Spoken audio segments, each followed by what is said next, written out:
I honestly felt like I found my gift, the ability to move people emotionally, the ability to get people to follow you, do what you ask, join your team and be part of your team and be motivated by you. To me, that was much more satisfying than physically turning the wrenches.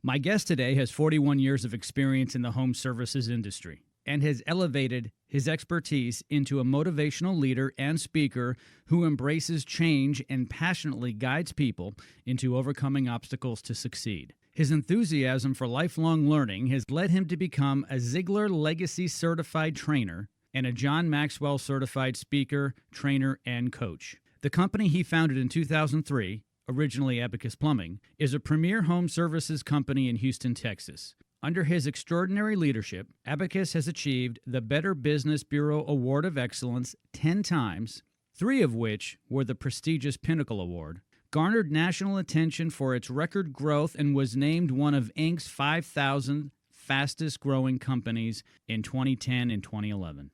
I'd like to welcome my guest today and friend, Alan O'Neill, CEO and founder of Abacus Plumbing, Air Conditioning, and Electrical. Alan O'Neill, how are you? Fantastic, Jim. How are you doing? I'm doing great. Thank you so much for taking time out of your busy schedule to hop on the line with me today.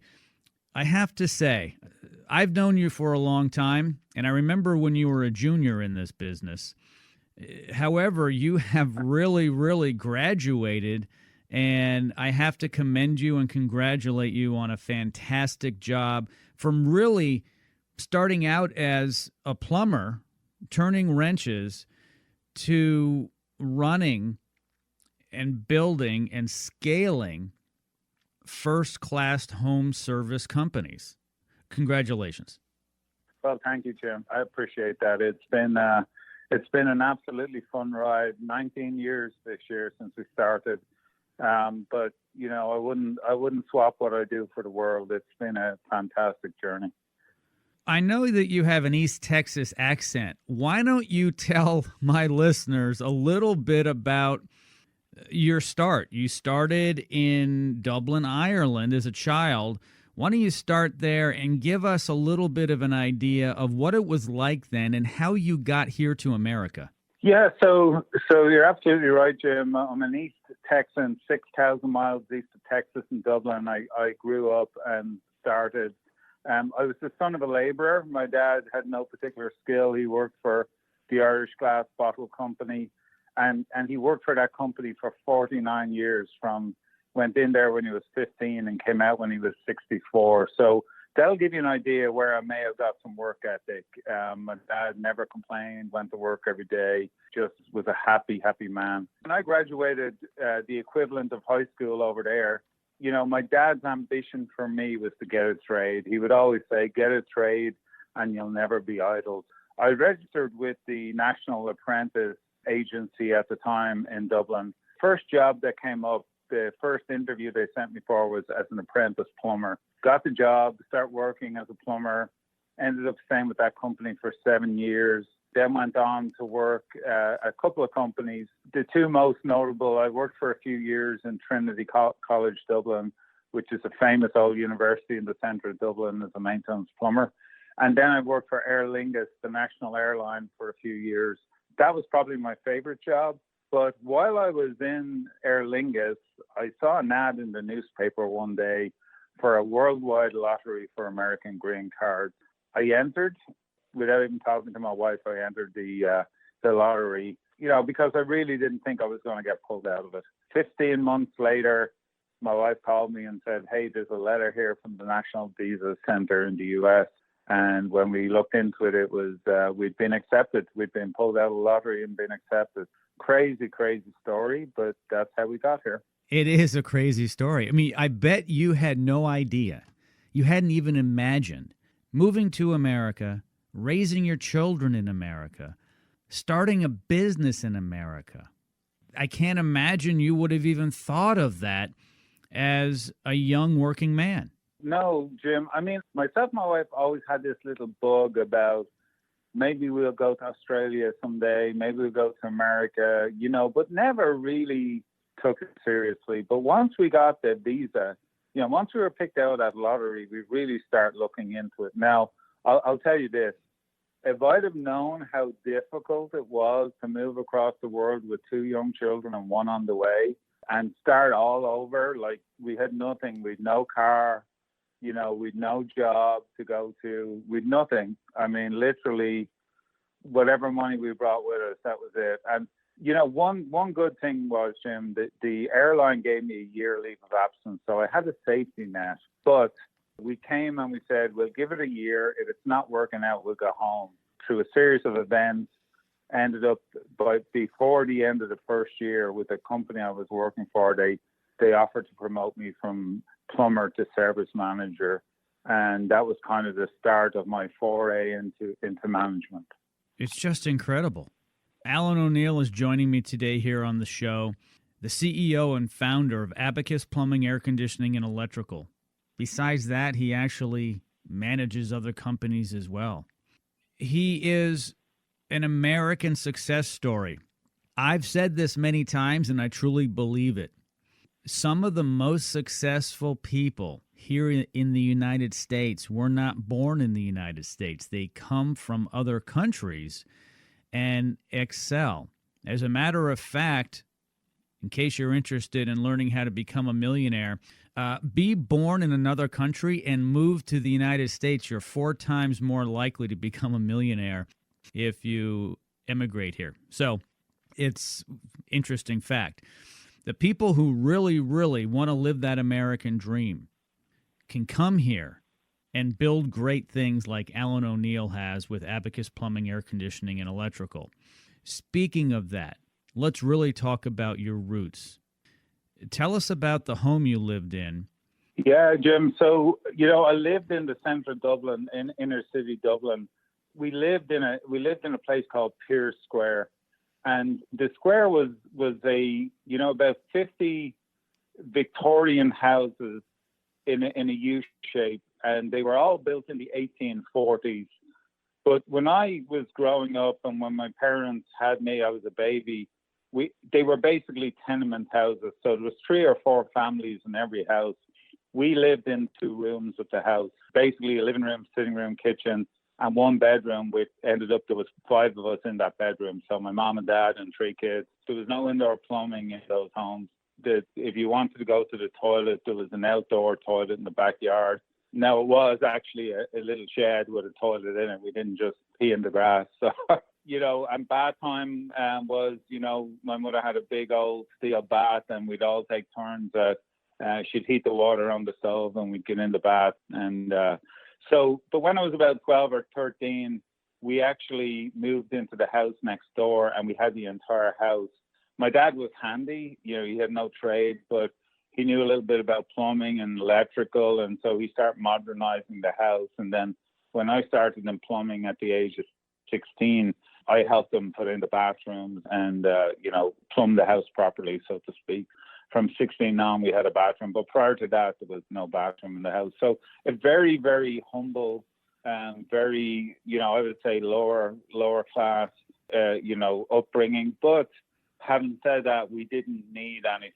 We were very happy, very happy family, great childhood. Spent all my childhood playing around right in front of the house, and never felt like we were poor. But looking back on it, we certainly didn't have anything that any excess. We were scraping by, so to speak. Alan, quite ironic that you didn't have a toilet in the house, but that's your business today. You help people with plumbing. Yeah. And when I was offered the interview for the plumbing apprenticeship, I never thought about plumbing as a trade, but I learned to love it. I learned to really enjoy the plumbing. And really, I thought I was being a plumber until I went into management. And when I went into management, I honestly felt like I found my gift. The ability to move people emotionally, the ability to get people to follow you and to, do what you ask. And join your team and be part of your team and be motivated by you. To me, that was much more satisfying than physically turning the wrenches. Obviously, a little bit less hard on your body. I love management. I love people. I love trying to get the best out of people. And if you ask me, Jim, what gives me the most satisfaction today, without a shadow of a doubt, I will tell you that in the 19 years now since we started Abacus, we have changed family trees. Like, we literally have taken kids that would have been written off by society because they weren't college material, and they're high, they're making well above six figures now, doing great, buying beautiful homes, sending their kids to college. I mean, we're literally changing family trees. And to me, that's the most satisfying aspect of what we did today. That's wonderful, Alan. It's incredible. You started that change with your own family. You grew up relatively poor, as you stated. You brought your family over to the United States, and you built something great for your family, and you're helping other families as well. And I wanted to discuss with you, while we're talking about building people, helping them, how does this fit into building a top-notch home service company? Because it's often about the people. It's not the fact that you guys do plumbing and air conditioning and electrical. It's always about the people. So what's the secret sauce to building a top-notch home service company, Alan? Yeah, you sort of answered your own question there, Jim. Like, it's all about the people. I mean, it is all about the people. In order to take care of your customers, and I'm talking about external customers now, people that call us for service, you first have to take care of your people. Your people have to know you have their back if there's a problem. Your people have to know that if they have a family problem, a financial problem, a marital problem, whatever it might be, you're going to be there for them and you're going to support them. So we have built a culture of support, Jim. Like, we really feel that we're a family. Now, in Houston, we're a 350 people family right now, right? We have a lot of employees, and never a day or a week goes by that somebody hasn't got some kind of a problem. But we support them because we wouldn't have hired them if we didn't think that they were worthy of being employed by us. And we certainly want to retain them and keep them happy. And an old colleague of mine used to say, employees are safe and happy. And that's such a profound statement, because if they don't feel safe working for you, in other words, if they're worried about getting fired all the time, it's very hard for them to perform. If they're not happy, if they're not happy because they're worrying about problems outside of work or wherever it might be, it's very hard for them to perform. And if they're not performing, they're not going to take care of your external customers. And so we have a three-wheel philosophy at Abacus, Jim. So, the customer must win. The customer, whenever you have a transaction with a customer, the customer must win. So they must feel like they got great value for money and a really good product. Secondly, the employee must win. The employee has to come out there feeling like he was well compensated for what he just did for your customer. And last but not least, the company has to win. So we have to be able to turn a profit in order to keep growing, keep supporting all these families that we support. If we do that, if we approach everything with, a caring attitude about the customer, about the employee, and we're also protecting the company, then I feel like we really can't go wrong. I agree. I have discussions all the time with home service providers. Of course, I'm in the business of helping home service providers with their businesses, grow their businesses, gain exposure. Many just don't understand the core principles. They try to take shortcuts. They say, well, I can't charge that much because my competition will kill me. They charge less. And what will the customer think? Well, Alan, you know this. If you don't charge enough, you can't take care of the customer, which is the external customer, and your internal customer, which are your employees, the team members. You've got the right recipe. You do a lot of mainstream advertising. You've got great updated trucks. They're fully stocked. You've got great customer service, great facilities. You'll be there tomorrow for the homeowner customer. You'll be there tomorrow for your internal customers, your employees. And I have to commend you because you had to make some hard decisions a while back. Do you want to be a small mom and pop operator, or do you want to be the best in class in the cities you operate in? And you decided to go that route. Yeah, Jim. I mean, I think pricing is an area that a lot of people stumble on because they say to themselves, wow, that seems like an awful lot for a toilet, or it seems like an awful lot for a faucet repair, or it seems like a crazy amount of money for an AC system. Listen, the average McDonald's franchise makes a 25% net profit. I don't know any home service company, including mine, that makes a 25% net profit. So we have to charge an appropriate amount that allows us to make a net profit that allows us to continue to reinvest in our people and our facility and continue to grow the company. You know, I think, Jim, that you're doing yourself a great disservice by getting involved in a race to the bottom when it comes to pricing. We're in an environment now where everything goes up, like everything goes up almost daily. I just got an email this morning from the company that services my swimming pool to say that there was a $20 increase per month in the pool service. That's a 20% increase. If you go to Chick-fil-A, their prices are up somewhere around 26 to 28% in the last 90 days. We're in an inflationary environment and everything has gone up. And for those contractors that may be listening, please be aware of your costs. If your material goes up 20%, your price needs to go up at a very minimum 20% and probably more than 20%, depending on how your people are paid. But you have to stay ahead of the pricing game, or you're slowly but surely putting yourself out of business. You may not realize it, but you're slowly but surely edging towards an exit that's not going to be a great exit for you. Absolutely correct. Alan, you have a responsibility as a business owner for your internal and external customers, as well as stakeholders in the organization.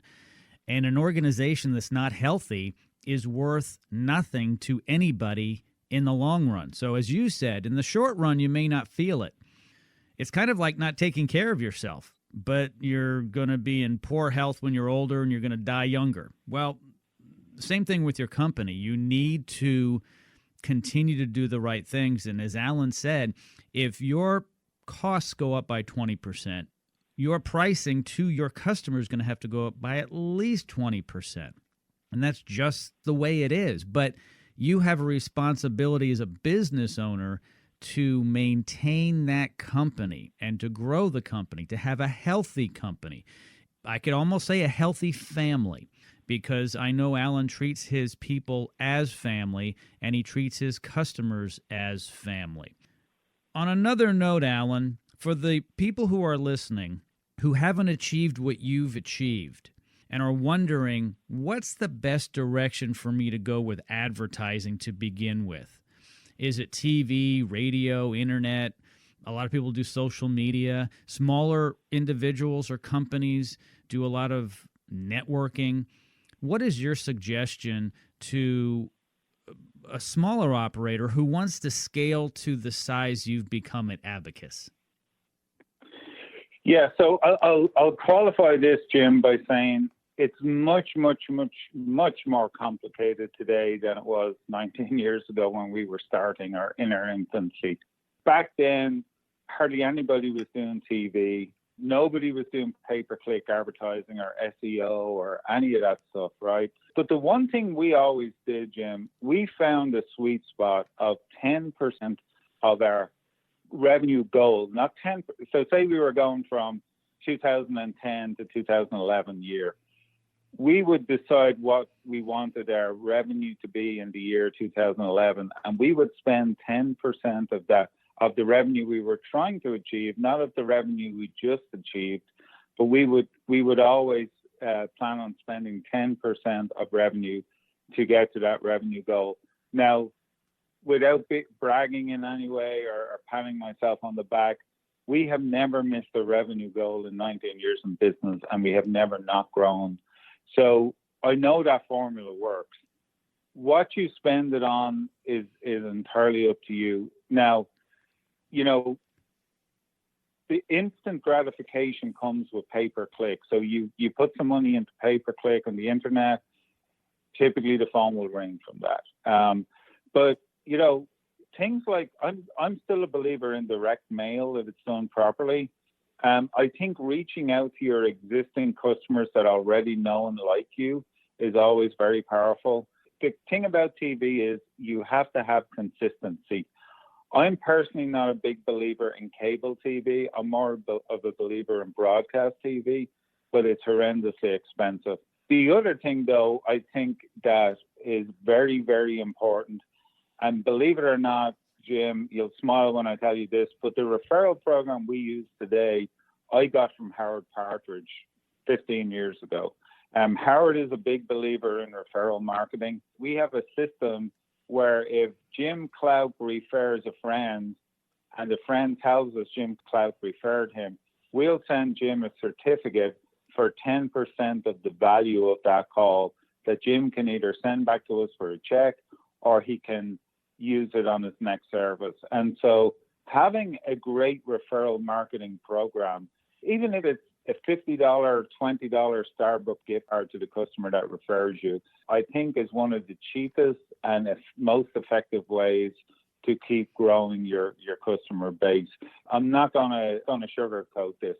It's much more difficult today because there's a lot more sophisticated contractors out there today than there ever has been. And, you know, the internet is so powerful today. Having a great website is really important. Having it optimized is really important. Having good SEO is really important. I mean, it's all important. I agree. You go back 15, 20 years or more, all you had to do is throw money at it, Alan. You needed to be in the yellow pages. And I know your story. You're smart. I know how you came up with Abacus, and it's a great story. And it had to do with, hey, it's got A and B in it. That's very helpful because it's at the beginning of the plumbing category in the phone book. So the yellow pages, you had ABC, NBC, or CBS television. You had some radio, billboards, and newspapers, of course. And that was kind of it. And you just had to really funnel money into it, and the best man wins. Today, it's so much more fragmented, Alan. It's like, where do we go with it? But I know you still spend a lot of money on television. Here in Houston, I can be watching the news between 5 and 6 or 6:30, and I'm going to see Abacus on the television screen. Yeah. That is expensive, but it's audio and visual, and it's consistent. And I'm sure you'll agree with me. You don't do this once. You don't do it for a week. You don't do it for a month. You do it over and over and over and over again until you are not going to be doing what you're doing anymore, meaning after you sell your business. That'll be their problem when they take over the business. But as long as you're building this business, you have to do it over and over and over again. Absolutely, Jim. I have a good friend that runs a very successful contracting business in Phoenix. I mean, they're a $200 million home service company. He says the three keys to advertising, I totally agree with this, are frequency, consistency, and longevity. So you have to be frequent, and you have to keep doing it over and over and over again, as you said. And then it's not a short-term game. The longevity is important. You just keep doing it. And it builds upon itself. The problem a lot of contractors that enter television in particular end up with is it's very hard to track a lead from TV because people will see you on TV and then they'll go to Google to look up your name. And so if you ask where they got you, they'll probably say Google. Very unsophisticatedly, I can tell you, when we do more TV, our calls go up. When we do less TV, our calls go down. And I've been watching that for 12, 13, 14 years now, Jim. So, you know, frequency, consistency, longevity, they're the three keys to advertising, in my opinion. And I will add this, too. The big guys are on TV. So if you want to be a big guy, you got to be on TV. And it's true. You can go to any city in the country. And when you see the plumber, the electrician, the HVAC, the roofer, whomever it is on television, you know they're a big player in town. Or they're doing a spend up front to become the big player in town. And that's what I tell people. They say, hey, Jim, where should I put my money? I ask them, are you doing television and radio and billboards? And do you have your trucks all wrapped? And they're like, well, no, we go to networking meetings. I said, well, that's a good start. How many techs do you have? Well, I'm the tech. Okay, well, so now I know where you are. And if you want to be big, you've got to do this, this, this, and this. But I'll tell you, if you see people on TV, they're doing something right. And those are the players in town. Well, yeah, I had a guy tell me one time, Jim, only the big guys can afford to be on TV. And I said, well, no, only the big guys are big because they're on TV. Like they invested in TV before they were big. And I'm not saying TV is the answer. It's the answer at a certain size. Whatever you do, be consistent with it. Keep doing it, until you prove it doesn't work. If it doesn't work, then of course you need to stop. But definitely, those three keys I think are important. Alan, how many team members do you have now? 350, Jim, in Houston. And we just started Austin a year ago, and we're up to 65 people up there now in Austin, Jim. That's fantastic. Where do you envision Abacus as a company in 5, 10, 15 years? Yeah, I will tell you, Jim, our trade and business, the home service business is changing so much with all the private equity money, with all the investment and all the mid-sized companies being bought out. It's very hard to predict where any company is going to be in 5, 10, 15 years. I see some of the bigger, nobody likes calling them consolidators, but equity companies. So I see some of those will merge, I think, in years to come. And, you're going to end up with some really, really, really large players. I think the small companies, will survive. I think it's the mid-sized companies that have a danger of being squeezed out. But where will Abacus be, Jim? I think the sky's the limit, Jim. We're in plumbing, air conditioning, electrical, and water treatment today. I don't see us expanding the kind of services we do. Like, I don't see us going into any more verticals. But I do think it'll be a 500-plus person company with $150 to $200 million of revenue in at least the two cities we're in, Houston and Austin, and possibly San Antonio someday. If you had have asked me that 5 years ago, I would not have said that we'd be 350 people strong. So it just continues to surprise me, Jim, to a certain degree, how big we can get and how big the opportunity is. The answer would be larger than today. Literally, who knows, Jim? Our plan is to continue to grow by at least 10% per year. We achieved that, and we continue to achieve that. The problem we have to solve, and it's a problem for everyone in our industry, is the people problem. Like, where are we going to get the people? And that worries me about our trade in general, Jim, is like, there's not a lot of young people coming into the business. So where are we going to get them from? Now, we're aggressive and we manage to stay at between 95 and 105% of needed staff, but it's a full-time battle, Jim, to continue to get those people. No, I totally agree. It is hard to find good help, and a lot of people, for some reason, feel they need to go to college and then figure out after that maybe they didn't need to. And I think that if we had more trade schools and so forth and encourage people to get into the trades, because some really are meant for that. I think there's some confusion right now in our country as to what to do after we graduate from high school. I agree with what you're saying about not necessarily going wider with what you offer. So you offer plumbing, air conditioning, electrical, water treatment. I try to give this advice all the time. When someone says, hey, I'm in this business and I also want to add this, they're not necessarily related business. Maybe it's a plumber who wants to get into the gutter business. The only thing in common is wastewater there. But other than that, they really don't have anything in common. I always suggest if you're really good at what you do and you've refined it, go deep, meaning go to more markets, advertise more in your market, so get a larger market share, but go deep because you're the expert in that area. And you begin to sometimes lose a little respect from your customers, and they also don't feel as confident if you get into other things that are not that related to what your core business is. And I've seen businesses that get away from their core, and then they have to divest what they got into. Yeah, I've seen many plumbers that have got into air conditioning, which is a related field, but because they got into air conditioning, they took their eye off the plumbing business. And what happened is the plumbing business got smaller. We were 9 years in plumbing before we took on air conditioning. And I would say we got really good at plumbing before we ventured off into air conditioning. When we felt like we had the air conditioning, smoothly, then we went into electrical. We always made sure we brought in the expertise and the right people to run the air conditioning and the electrical, because frankly, I'm a plumber.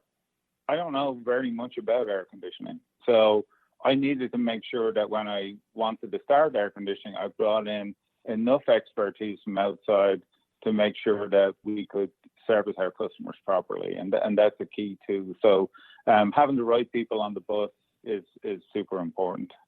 Alan, if you could start over again, if you got a second chance to start over again, what would you do differently in your business? Because we all learn. After about 20 years of running our business, we learn a lot. So if you could go back in time, what would you do different? Jim, I've been asked that question a lot, and really I have very few regrets about anything I've done, because you make a strategic decision and it either works or it doesn't work. But if it doesn't work, you learn. And I think learning by making mistakes, and it's going to sound maybe controversial to some people, but learning by making mistakes is not a bad thing, so long as you learn from them. As I look back, I don't really regret any of the mistakes I made, because I picked up valuable lessons along the way. The one thing I think I have become really good at in recent years that maybe I wasn't so good at the start, and it's true learnings, is hiring. As we were growing and we were adding managers and people, we'd look to competitors to see who they had and could we get them on our team. And the unfortunate thing about that is sometimes they bring bad habits with them. And so we started to develop managers from outside the trade, bring them in, teach them what they needed to know about the trade-specific items. But they were really strong, really intelligent managers. So the one thing I would change, I think, is I would have moved to that formula earlier in our growth cycle. I wouldn't have had to put as many hours in and lose as much sleep and have as much, tears about the business by just having more professional help earlier on. So being better at recruiting at an earlier stage in the cycle of the business, Jim, I think is one thing I would have changed, I think. Yeah, and that makes a lot of sense. I think when we look back on our business lives, our personal lives, there are some things that we see because we're now more mature, we're more seasoned. And so we can look back and say, you know what? If I were 21 years old again, I wouldn't do that, but I would do this. That's true in our personal lives and our business lives. Thanks for sharing that with us. One more thing before I let you go, my friend. You must be proud of what you've created. So what stands out as your number one accomplishment in building a business? There's a lot, Jim. There's a lot of things I'm really, really proud of. And I think you know me, Jim, I'm a pretty humble guy, right? I don't go around beating my chest about what we've done or what we haven't done. But I think we have raised the bar in the industry in Houston, Jim. And, people might say, well, that's kind of a big-headed statement. It's not. We have raised the bar. I know we have raised the bar. I know we have done things that competitors have followed, and will do that because Abacus do it.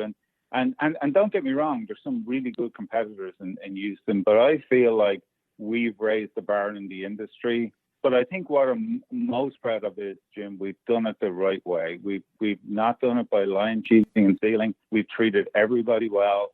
And, most of the people we've had to let go along the way because they weren't a fit for our company, I'm still friends with. So we've made, I'd like to say no enemies. Maybe I have enemies I'm not aware of, but we've made pretty few enemies along the way, and we've done things the right way. And I believe we've raised the bar in the industry. And, you know, when I get to retirement age, Jim, if I can look back and say that, hey, I've left a fantastic legacy and I've raised the bar and I've always treated people right, internal and external, there's just not much more satisfaction you can get than that, you know? And knowing you and what you've built at Abacus, I'd have to agree with you. And thank you, Jim. Absolutely. I appreciate that. You've done a fantastic job. Abacus Plumbing, air conditioning, and electrical is thought of very highly by the community here in Houston, by its competitors here in Houston, and I'm sure by other onlookers around the world who study this industry. One of the premier home services companies out there. Alan O'Neill, thank you so much for taking some time out of your busy schedule to join me here on the show today. Thank you, Jim, my friend. I always enjoy and appreciate talking to you. Thank you. Thank you.